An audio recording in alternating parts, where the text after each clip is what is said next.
అందరికీ నమస్కారం. ఇప్పుడు డెలివరీ అయిన వాళ్ళు వాళ్ళ ఎక్స్పీరియన్స్ మనతో షేర్ చేసుకుంటారు. Bhavani. Hi madam. Hi madam, అందరికీ హాయ్ అండి. నా పేరు భవానీ. నేను ఏంటంటే ఫస్ట్ ఇక్కడ నాది ప్రెగ్నెన్సీ అయితే మా సైడ్ తనకైతే ఫస్ట్ పాప అయితే హాస్పిటల్లో ఇక్కడ ఉన్నంత కేరు ఎంత ఇది హాస్పిటల్లో లేదు. నేను ప్రైవేట్ హాస్పిటల్లోనే వాడా.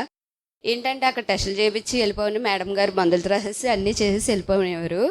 ఎందుకంటే ఇక్కడికి వచ్చిన తర్వాత మా మామయ్య ద్వారా వచ్చా ఇక్కడికి హాస్పిటల్కి. ఇక్కడికి వచ్చిన ద్వారా కేర్ అంటే మనం చూపించుకుంటే మన టెస్ట్ ఈరోజు నాకు టెస్ట్ ఉంటే పొద్దున్నే మార్నింగే చేసి చెప్పేవారు నాకు, ఈరోజు మీకు టెస్ట్ ఉంది రండి అని చెప్పి మార్నింగే చెప్పేవారు. చాలా కేరు. ఏంటంటే నా డెలివరీ టైంలో ఇప్పుడు టాక్ టు బేబీ అంటున్నారు కదా, టాక్ టు బేబీ అని మేడం చెప్పేవారు. మీరు బేబీతో మాట్లాడండి, పొజిషను అది ఇది అని చెప్పేవారు. నేనేంటంటే ఇంటదా లోపల బేబీ అనేసి అనుకునేదాన్ని మేడం. అంటే 9 months స్కానింగ్లో కూడా 7 month బ్రీచింగ్ పొజిషన్లో ఉంది నా బేబీ. బ్రీచింగ్ పొజిషన్లో ఉంటే ఇలాగా బేబీకి చెప్పుకోవాలి నువ్వని మేడం చెప్పేవారు. బేబీకి చెప్పుకోవాలంటే సరే అని చెప్పి 8th month చెప్పుకునేదాన్ని. నాన్న నార్మల్ పొజిషన్కి వచ్చేయి అని చెప్పుకునేదాన్ని. అలాగే 8th month పూర్తయింది. 9 month స్కానింగ్. 9 month ఏంటంటే 4 రాగానే నాకు పెయిన్ స్టార్ట్ అయింది. స్కానింగ్ రాశారు మేడము. స్కానింగ్ రాస్తే ఇలాగా నేను చెప్పుకునేదాన్ని అనమాట, బ్రీచింగ్ పొజిషన్లో వద్దు నార్మల్ పొజిషన్కి వచ్చేయి అంటే మేడం స్కాన్ తీసాక ఏం చేసావు నువ్వు అనేసి అన్నారు. లేదు మేడం టాక్ టు బేబీ చేశాను నేను, అందుకేనా నార్మల్ పొజిషన్కి వచ్చింది, బాగుంది అని చెప్పింది. చాలా హ్యాపీగా ఫీల్ అయ్యాను నేను. అంటే మన బేబీ మన లోపల కూడా వింటుంది, మన మాటలో మనం ఏ చెప్పినా వింటుంది అన్నదే నాకు అప్పుడు అర్థమయ్యింది. అంటే డెలివరీ టైంలో మా మదర్ ఇక్కడ లేరు, మా హస్బెండ్ కూడా లేరు ఇక్కడ. నేను మేడం దగ్గర ఏడ్చా. నాకు డెలివరీ టైం దగ్గరికి వచ్చేసింది మేడం. అంటే 9 month వచ్చింది, ఏ టైం ఎలా ఉంటుందో తెలియదు, మా అమ్మ కూడా లేదంటే లేదు మేమందరం ఉంటాం. దివ్య మేడం దగ్గర ఏడ్చాను నేను. మేడం మా మదర్ లేదు, ఎందుకు ఫీల్ అవుతున్నావు, ఏం కాదు, మేమందరం ఇక్కడ నీకు సపోర్టివ్గా ఉంటాము అనేసి అన్నారు. అంటే నేను నా డెలివరీ టైము 9 month వచ్చాను నేను. 9 month వచ్చిన 4 daysకి వచ్చా. పెయిన్స్ స్టార్ట్ అవుతున్నాయి అని చెప్పి మేడం గారు చెకప్ చేశారు. ఇవాళ రేపు అవుద్ది అనేసి అన్నారు. అప్పటికి కూడా ఏడవద్దు, నువ్వు బాగుంటేనే నీ బేబీ లోపల ఫ్రీగా అవుద్ది నీ డెలివరీ అన్నారు.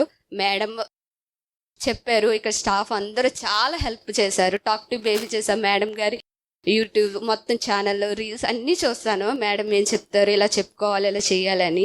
టాక్ టు బేబీ కూడా చేశాను. కాకపోతే డెలివరీ టైంలో మా అమ్మ లేదని బాధ అనుకున్నాను. కానీ డెలివరీ టైంలో ఆ బాధ అంతా లేదు నాకు అసలు. మేడమ్స్ స్టాఫ్ అందరూ మా అమ్మ కంటే ఎక్కువగా ఉన్నారు. మేడం కూడా, మేడం అన్న నువ్వు టెన్షన్ ఏం పడకు, నువ్వు టెన్షన్ ఏం తీసుకోకు, ఏదైతే అదైంది, మేమున్నా నీకని సపోర్టివ్గా వీళ్ళందరూ స్టాఫ్ అందరూ ఉన్నారు. సపోర్టివ్గా ఉంటే మేడం అన్నారు ఆపరేషన్కి రెడీ అయిపో అన్నారు. సడన్గా థియేటర్లోకి తీసుకెళ్లారు. నాకు అసలు ఏం అర్థం కాల. మేడం ఆపరేషన్ అన్నారు, సడన్గా ఏంటిది అని నాకు అర్థం కాల. నార్మల్ డెలివరీ అయ్యింది.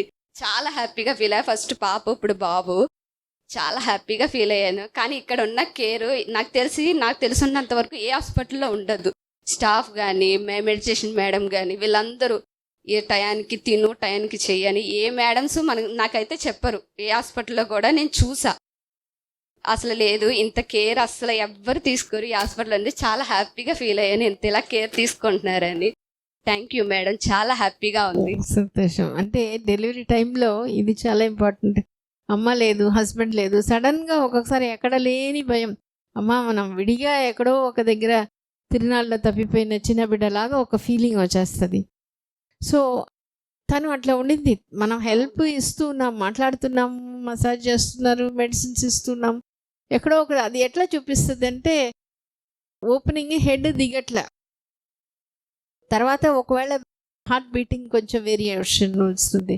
సో అందుకనే మనం అవసరానికి మనం సర్జరీకి వెళ్ళాలి అని. కానీ సర్జరీకి వెళ్ళాలంటే కూడా లోపల పోయిన తర్వాత మళ్ళీ చూస్తాం. ఆమె ఇక్కడి నుంచి మెంటలీ ఇప్పుడు అదంతా వదిలేసి సర్జరీ నన్ను డైవర్ట్ అయిపోయింది. అక్కడ పోగానే హెడ్ దిగిపోయింది, నార్మల్ డెలివరీ చేసేస్తాం. అందుకని ఒక్కొక్కసారి అందుకనే డెలివరీ అనేది కంప్లీట్లీ మన మైండ్ మీద ఆధారపడుతుంది. గర్భసంచి ద్వారం తెరుచుకోవడం, ఆ లాస్ట్లో ఆ దిగడం అంత ఫాస్ట్గా, అప్పటి వరకు డిలే ఉండింది, అవును మేడం. ఫాస్ట్గా వచ్చేసింది. ఇంకా డెలివరీ చేసేసినాము. చాలా happy, సంతోషం. చాలా హ్యాపీ మేడం. అదే ఇది ఇంకొకటి, ఇట్లా మనకి కొన్ని ప్రాబ్లం వచ్చినప్పుడు మీరు ఎవరైనా హెల్ప్ ఇస్తే నేను అది తీసేసుకుంటాను. ఎవరు హెల్ప్ ఇవ్వకపోతే ఇట్స్ ఓకే కొన్ని సందర్భాల్లో. కానీ ఎవరో హెల్ప్ ఇస్తున్నారు, ఇప్పుడు తను చెప్పింది ఈరోజు చెకప్ ఉంది రండి అని చెప్పేస్తారు. అట్లా ఉన్నప్పుడు అంటే చాలా ఒక care మేడం. కేర్, ఆ కేర్ని తీసేసుకోవాలి. ఆ సపోర్ట్ తీసుకొని, నాకు అమ్మ లేదు, హస్బెండ్ కూడా ఆ టైంలో లేదు, కానీ వీళ్ళు ఉన్నారు కదా నాకు చాలు అనేది మైండ్ సెట్ కానీ మనకు వచ్చుంటే అంత కూడా కష్టపడాల్సిన అవసరం లేదు, లేదు ఇంకా మేడం. ఈజీగా అయిపోయి ఉండేది. కానీ నాకు అప్పుడు తెలిసింది మేడం, తెలిసింది. ఇంత ఇలా ఉంటారా, మా అమ్మ లేదు, డెలివరీ అంటే ఆపరేషన్ థియేటర్లు ఎవ్వరు లేరు, సిస్టర్స్ మేడమ్స్ అందరూ ఉన్నారు.